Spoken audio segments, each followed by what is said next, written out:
আমার সাথে রয়েছেন তাসকিন আহমেদ। তাসকিন, আপনি শুনতে পাচ্ছেন আমাকে? হ্যাঁ রেশাদ ভাই, শুনতে পাচ্ছি। কেমন আছেন?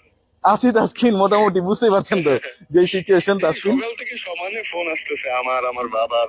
হ্যাঁ, পরে আমি সবার সাথে কথা বললাম। জিনিসটা হয়েছিল, ওরা আমার ছোটবেলার বন্ধু ছিল আসলে এক সময়। জি প্রায় 6 মাস ধরে ওদের সাথে আমার বিভিন্ন কারণে যোগাযোগ বন্ধ হয়ে যায়। আমার আরেকটা বন্ধু আছে, ওর নাম রফি। আচ্ছা ওকে নাকি ওরা দুজন ধরে কথা কাটাকাটি হাতাহাতি হয় গতকাল ওদের। আচ্ছা। পরে আমার বন্ধু আমার ফোন দিয়ে যখন হেল্প চায়, আমি মোহাম্মদপুর থানার ওসি সাহেবকে ফোন করছিলাম। ওকে। পরে উনি ওদেরকে খুঁজতে গেছিল যে ঘটনাটা কি, আমার বন্ধু বলাতে। হ্যাঁ, আচ্ছা, তারপরে ওরা পুলিশ যে ওদেরকে খুঁজতে গেছে, এইটাই ওরা ভয় পাইছে। ভয় আচ্ছা। পায় ওরা আমার নামে ইন্টারভিউ দিছে এবং জিডি করছে। মানে যারা অ্যাটাক করেছিল আপনার এখন বন্ধুদের, গণমাধ্যম কি তারাই করবে? আবার আপনার নামে আমার জিডি করেছে? কথাবার্তা ছাড়া। হ্যাঁ হ্যাঁ। তো অ্যাকচুয়ালি ঘটনা ঘটছিল আমার বন্ধুর সাথে, আরেকটা বন্ধুর সাথে। ও আচ্ছা। হেল্প করার জন্য আমার ফোন করায়।